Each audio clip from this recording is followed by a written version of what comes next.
外面卖25一个的豆沙吐司，自己在家做也很简单哦，食材健康，柔软香甜。学会了再也不用买面包了，准备510克面包粉，加30克奶粉，55克糖，25克炼乳，再加2个鸡蛋，210克到230克的水，5克高糖精米粉。因为夏季温度高，炒面的时候需要控制热温，食材最好都用冷藏过的。低速先搅拌，揉成粗膜之后，加5克盐，45克黄油，继续搅拌。搅好的面团表面光滑，有延展性，可以拉出手套膜，做面周边也是比较光滑的。整理光滑之后，放在发酵盒，密封发酵至2回大，表面先撒一点干面粉，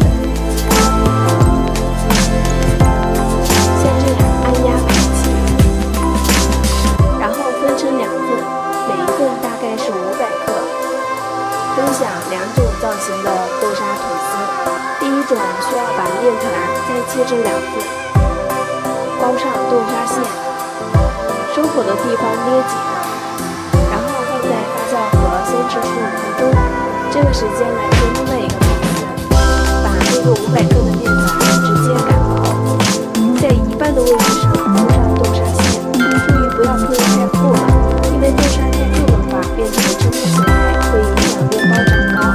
对折之后再切成小段，然后像这样扭一扭。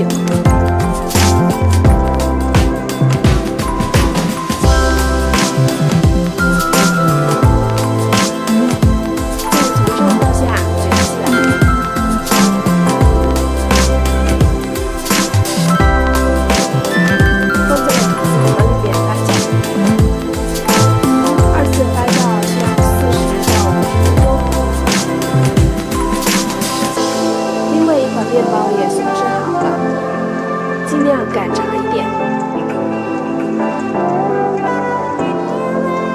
再卷起来。